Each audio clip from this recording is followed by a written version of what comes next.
আজকের ঘোরার জায়গাটা ছিল একটু অন্যরকম, একটু সাবেকিয়ানা, একটুখানি সেকেলে ছোঁয়া ছিল। তো নমস্কার, আমি নবনীতা। আমার সঙ্গে আরও একটা নতুন ব্লগে তোমাদেরকে স্বাগত। আজকের সকালবেলাটা একটু অন্যরকমভাবেই শুরু করলাম। অনেক দিন ধরে ভেবেছিলাম যে আমাদের বাড়ির কাছাকাছি রয়েছে অবনীন্দ্রনাথ ঠাকুরের পুরনো ঠাকুর বাড়ি।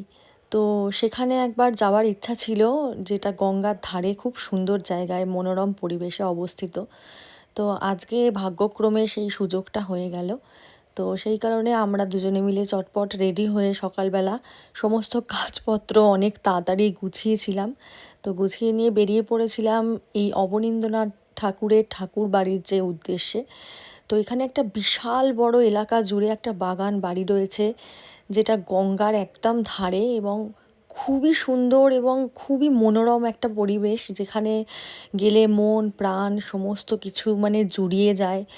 এবং অনেক নিরিবিলি একান্ত এরকম সময় তোমরা ওখানে বসে কাটাতে পারবে, যেখানে আমরা সত্যি মন মুগ্ধকর একটা সকাল কাটালাম, যেখানে চুপচাপ দুজনে মিলে অনেকক্ষণ বসেছিলাম, অনেক কিছু সেকেলে জিনিসপত্র আবিষ্কার করলাম, দেখলাম, মন জুড়িয়ে গেল। এক কথায় অনবদ্য। মানে এত সুন্দর পরিবেশ, এত সুন্দর চিত্রকলা এবং শিল্পকলা, এবং তার এত সুন্দর সুন্দর সমস্ত রকমের বই, লাইব্রেরি, যেগুলোর মধ্যে কিছু কিছু বই তো আমার পড়াও ছিল, আমি পড়েছিলাম ছোটোবেলা লাইব্রেরিতে। তার মধ্যে উল্লেখযোগ্য ছিল ক্ষীরের পুতুল, যেটা আমি সত্যিই খুব ভালোবেসে পড়েছিলাম। এবং ছোটোবেলা আমি লাইব্রেরিতে পড়তাম, বালি বতিসংঘ গ্রন্থাগার।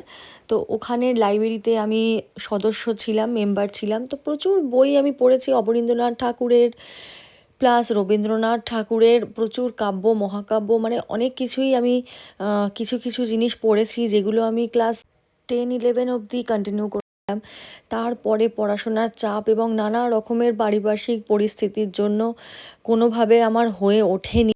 কিন্তু আজকে সেই ছোটোবেলার পুরনো স্মৃতি, সেই ছোটোবেলা আমার অবনীন্দ্রনাথ ঠাকুরের পড়া বইগুলো আবার আমি চোখের সামনে দেখতে পেলাম।